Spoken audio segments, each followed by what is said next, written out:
नमस्कार, मैं हूं अनुकुल तिवारी और आप लाइव सिटीज देख रहे। देखिए, आप सबको भी मालूम होगा कि कुछ दिन के बाद नियुक्ति पत्र बांटे जाएंगे। ऐसे में हमने कॉल घुमाया छात्र नेता दिलीप को और सुन लीजिए उनका क्या कुछ कहना है सप्लीमेंट्री को लेकर, क्या कुछ कहना है टीआरई 2.0 को लेकर, क्या कुछ कहना है अतुल प्रसाद को लेकर और क्या कुछ कहना है नियुक्ति पत्र बंटने को लेकर। फर्जीवाड़े पर खूब गरमाए भी हैं। आप वो सुनिए कि क्या कुछ कह रहे हैं छात्र नेता दिलीप कॉल पर जब हम उनसे बातचीत किए।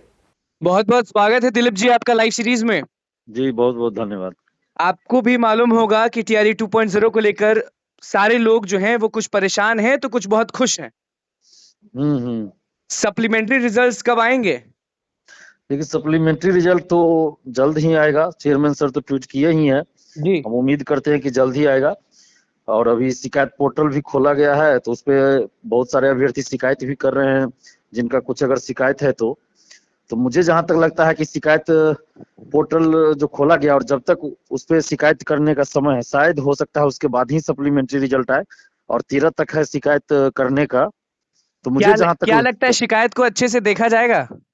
देखिए, मुझे तो उम्मीद है कि देखा जाएगा अच्छे से। बाकी जी। हम आपके चैनल के माध्यम से आग्रह भी कर रहे हैं चेयरमैन सर से, अतुल प्रसाद सर से, कि जो भी लोग शिकायत कर रहे हैं अभ्यर्थी, उनके शिकायत को अच्छे से देखा जाए। जो फर्जी पकड़ाए हैं उनके बारे में क्या कहेंगे, क्योंकि वो उतने दिनों से पढ़ा रहे थे, लेकिन अब उस सीट का क्या होगा? सबसे बड़ा सवाल यही है लोगों का। देखिए, यही बात हम उस समय भी बोले थे जब बीपीएससी टीआरई 1 का रिजल्ट आया था। जी उस समय भी हमने यही बात कहा था कि आपको डॉक्यूमेंट्स वेरिफिकेशन पहले करा लेना चाहिए, लेकिन आपने कराया नहीं, रिजल्ट दे दिया। तो चलिए ठीक है, अब काउंसलिंग शिक्षा विभाग करवाया, टीआरई 1 का भी टीआरई 2 का भी। तो टीआरई 1 के समय भी हमने कहा था कि काउंसलिंग अच्छे से होना चाहिए, सर्टिफिकेट की जांच अच्छे से होनी चाहिए। उस समय कोई जांच की ही नहीं गई कि सर्टिफिकेट सही है या गलत है, कुछ भी जांच नहीं किया गया। जब हम लोग आवाज उठाए 25 अक्टूबर को बीपीएससी ऑफिस के बाहर हम लोग आंदोलन भी किए थे, जी। तो उसी दिन आप देखे कि लाठी पुलिस चार्ज भी हुई थी, आपको लाठी चार्ज हुआ, धक्का भी मेरे दिया साथ गया था। धक्का दिया गया, बदतमीजी किया गया, गाली गलौज किया गया। तो उसके बाद लेकिन सरकार हरकत में आई और सरकार ने एक्शन लिया है उसके बाद।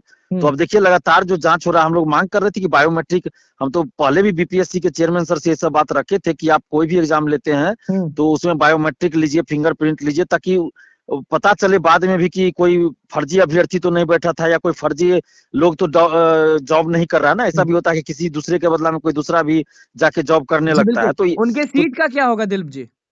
तो चेयरमैन सर ने ये तो बहुत अच्छा काम किया कि ऐसा व्यवस्था ला दिया ना कि आप 2 साल 3 साल 5 साल बाद भी आप चेक कर सकते हैं कि वो जो नौकरी कर रहा है वो सही अभ्यर्थी है कि नहीं है। और ये व्यवस्था तो मैं समझता हूँ दरोगा, सिपाही, बीएसएससी एवं सभी परीक्षाओं में, सभी भर्तियों में लागू होना चाहिए।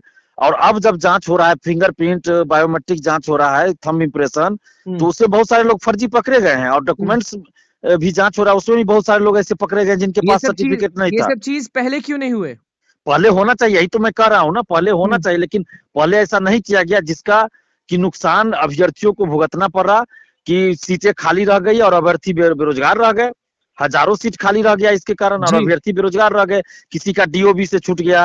अब बहुत सारे ऐसे अभ्यर्थी है जिनका की उम्र समाप्त हो गया, तो वो अगली बहाली में वो शामिल नहीं हो सकते। तो हम तो अभी भी मांग कर रहे हैं सरकार से कि आप जितना भी सीट खाली हुआ, चूंकि आपकी गलती की वजह से हुआ, क्योंकि आपने सही से, की कोई गलती नहीं है इसमें अभ्यर्थियों की तो कोई गलती नहीं है। तो आप उतने सीटों पे जितना सीट खाली हुआ है, ये फर्जीवाड़ा के चलते, फर्जी अभ्यर्थियों के चलते या किसी भी वजह से हुआ, तो वैसे उतने सीटों पे आपको सप्लीमेंट्री रिजल्ट देना चाहिए।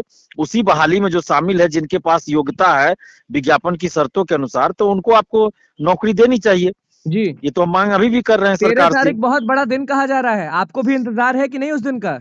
जी बिल्कुल बिल्कुल इंतजार है, क्योंकि इसमें दोनों बातें हैं। एक तो सरकार को भी इसके लिए धन्यवाद दिया जाना चाहिए और हम भी देते भी हैं कि इतनी जल्द आपने बहाली पूरा करवा दिया, टीचर बहाली, और नियुक्ति पत्र दिया जा रहा है, जो कि देश में पहली बार हुआ है। बिहार का नाम आएगा उसमें, तो हम लोग के लिए तो गौरव का क्षण है कि भाई कम से कम बिहार इस चीज में आगे हुआ है कि भाई इतना कम समय में 2-3 महीना में 2 लाख लोगों को नियुक्ति पत्र बांटने का रिकॉर्ड बन रहा है बिहार का। तो ये तो एक तरह से बिहार का नाम ही हो रहा है। अगर आपको याद होगा, आप बहुत गर्म हो गए थे उस दिन जिस दिन नियुक्ति पत्र बंटे थे। नहीं, वो तो देखिए, जहां सरकार अच्छा काम करती है हम तारीफ भी करते हैं, चाहे सरकार में कोई भी हो, कोई भी पार्टी के लोग हो या कोई भी नेता हो, उससे हमें मतलब नहीं। हम अगर सरकार अच्छा काम करती है तो हम तारीफ करते हैं, अगर जहां कुछ गलत होता है तो हम विरोध भी करते हैं। अभी भी हम कर रहे हैं, नियुक्ति पत्र अगर सरकार बांट रही है तो हम उसका स्वागत कर रहे हैं, धन्यवाद दे रहे हैं कि इतना कम समय में आपने इतने ज्यादा लोगों को नौकरी दिया है। लेकिन साथ ही जहां खामियां हैं, गलतियां हैं, उसको भी हम उजागर करते हैं और सरकार से उस खामी को दूर करने की मांग भी करते हैं। जैसे TRE 2 में भी हम अभी मांग कर रहे हैं कि आप सप्लीमेंट्री रिजल्ट जितना सीट खाली हो रहा है उन सभी सीटों पे दीजिए। सिर्फ मल्टीपल रिजल्ट के लिए आप दे रहे हैं, वो नहीं होना चाहिए। हम तो अभी भी मांग कर रहे हैं कि जितना सीट खाली हो रहा है सब पे दीजिए और फर्जीवाड़ा रोकिए। का डिमांड है कि सप्लीमेंट्री ज्यादा आना चाहिए इस बार, क्योंकि TRE 1.0 वाले गर्दनी बाग धरना स्थल पे आज भी भुगत रहे हैं, आज भी रो रहे हैं। देखिए, हम तो सरकार से मांग कर ही रहे हैं, लगातार कर रहे हैं कि जितना सीट खाली होता है ना उतना सीटों पे सप्लीमेंट्री रिजल्ट दिया जाए। ये हम मांग अभी भी कर रहे हैं, TRE 1 में भी, TRE 2 में भी, और अभ्यर्थियों के साथ न्याय हो और फर्जीवाड़ा न हो, इस बात का ख्याल रखा जाए।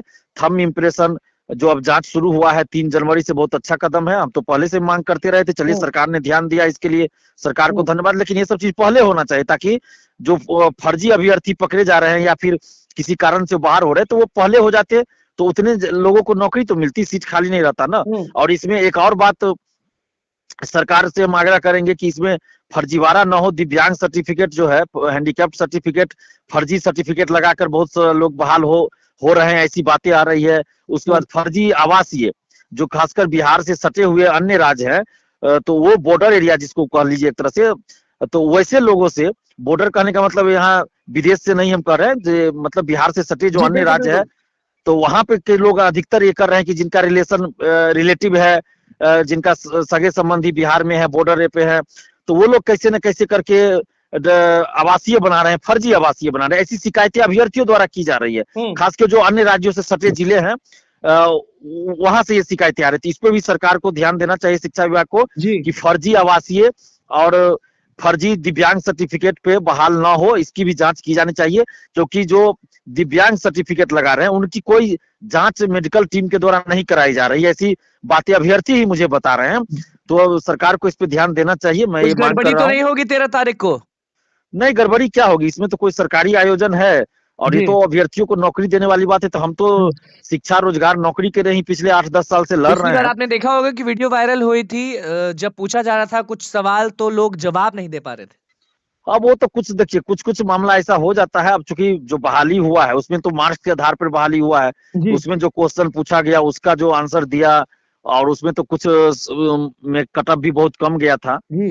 तो ये सब चीज तो होते रहता है, थोड़ा बहुत हर जगह चलता है। अब लेकिन अब उस चीज को लेकर 2-4 उदाहरण को लेकर आप पूरे बहाली को हम ये नहीं कह सकते कि पहले कैसे बहाली होता था। पहले तो नियोजन निकाय से होता था, वहां तो ऐसी परीक्षा भी नहीं होती थी। कम से कम अब है कि भाई आपको सीटेट पास करना है, उससे पहले DLED करना है, सीटेट पास है आप, उसके बाद BPSC का फॉर्म भरिए, तब आप उसमें मार्क्स लाए, तो कंपटीशन के आधार पे आपको परीक्षा पास कर रहे हैं आप। तो ये तो पहले से व्यवस्था अच्छी हुई है। क्या छात्र नेता दिलीप नियोजित शिक्षकों के बारे में कुछ नहीं बोलेंगे? नियोजित शिक्षकों के बारे में तो हम शुरू से बोल ही रहे हैं, अभी भी बोल रहे हैं नियोजित शिक्षकों के बारे में कि भाई उनको जितना जल्द हो, आप घोषणा कर देते हैं लेकिन लागू नहीं होता है, तो जल्द नियोजित शिक्षकों को राज्यकर्मी का दर्जा आप जल्द दीजिए। क्या नियोजित शिक्षक के जो भी नेता है, शिक्षक नेता है, उनका कहना है कि फिर से नीतीश कुमार और सरकार में जो भी लोग हैं वो इंतजार करा रहे हैं नियोजित शिक्षकों को फिर से। ये तो इंतजार वाली बात हो ही गई ना। जब आपने कैबिनेट से पास कर दिया तो फिर आप उसको लागू क्यों नहीं कर रहे हैं? लागू करना चाहिए। आप कब परीक्षा लीजिएगा? अगर परीक्षा लेकर आप कह रहे हैं कि हम राज्यकर्मी का दर्जा देंगे तो परीक्षा लीजिए जल्दी। अब इंतजार किस बात का है भाई? परीक्षा लीजिए। STT तो आप इतना जल्दी करवा लिए थे, टीचर बहाली इतना जल्दी करवा लिए, फिर नियोजित शिक्षकों के लिए आपको परीक्षा लेनी है तो जल्द लीजिए। इसमें देरी क्यों कर रहे हैं आप? जल्द निकालिए। बहुत शिक्षक अभ्यर्थी आपको सुन रहे हैं अभी, उनको भी क्या करना चाहिए? पेशेंस रखना चाहिए, सप्लीमेंट्री का इंतजार करना चाहिए, या क्या करना चाहिए? उनको क्या कुछ बोलना चाहेंगे? देखिए, शिक्षक अभ्यर्थियों से भी हम अपील करेंगे कि आप लोग थोड़ा धैर्य रखिए और जो भी आपकी मांगे हैं, जो सही मांग है, उसको लेकर आप मुखर भी रहिए लोकतांत्रिक ढंग से, और आवाज उठाते रहिए सोशल साइट्स के माध्यम से। हम आपके साथ खड़े हैं। और साथ ही ये भी हम कहेंगे कि TRE 1 से खासकर TRE 1 के समय से लेकर बहुत सारे गैंग सक्रिय हो गए हैं मार्केट में, तो उन गैंगों से आपको बचना होगा, गिरोहों से बचना होगा। जो कभी गैंग बन चुका है। बहुत सारा गैंग सक्रिय हो गया है, जो कभी आंदोलन के नाम पे तो कभी केस के नाम पे पैसा वसूली कर रहा है। जी तो ऐसे गैंग से बचना चाहिए अभ्यर्थियों को। कुछ लोग इसमें है कि 10-20 लोग को ये कर लेते हैं गलत डिमांड को लेकर, उसमें कुछ ऐसा डिमांड रख दिया जाता है जो लगता है कि सही है, और बाद में उस डिमांड को उठाया भी नहीं जाता है, और जाके जी कहीं 10 आदमी पहुंच गए और मीडियाबाजी कर रहे हैं। और उसी का खामियाजा देखिए TRE-1 में हुआ कि बहुत सारे लोगों को प्रतिबंधित कर दिया बीपीएससी ने, वही गैंग सबके वजह से, जो गलत बयानबाजी, राजनीतिक बयानबाजी, आपत्तिजनक बयानबाजी किए, और उसका खामियाजा स्टूडेंट्स को भुगतना पड़ गया, अभ्यर्थियों को भुगतना पड़ गया। तो ऐसे चीजों से दूर रहिए, आप लोकतांत्रिक ढंग से अपनी बात को रखिए, किसी के बहकावे में मत आइए, किसी गिरोह के गैंग के चक्कर में ना पड़े। अगर आपको केस करना है किसी मुद्दे को लेकर तो आप खुद वकील से बात कीजिए ना, आप लोग अभ्यर्थी हैं, खुद वकील से बात कीजिए, जो फी हो दीजिए। उसमें किसी गैंग का क्या जरूरी है, किसी छात्र नेता का या किसी गैंग का कोई जरूरत नहीं, मेरा भी कोई जरूरत नहीं है। आप ज्यादा से ज्यादा हमसे सलाह ले सकते हैं कि हाँ कौन वकील अच्छा है, कैसे लड़े, क्या आधार होना चाहिए। उसमें दिलीप कुमार का या किसी छात्र नेता या स्वघोषित छात्र नेता या किसी गैंग का कोई जरूरी नहीं है। जी तो इससे बचिए।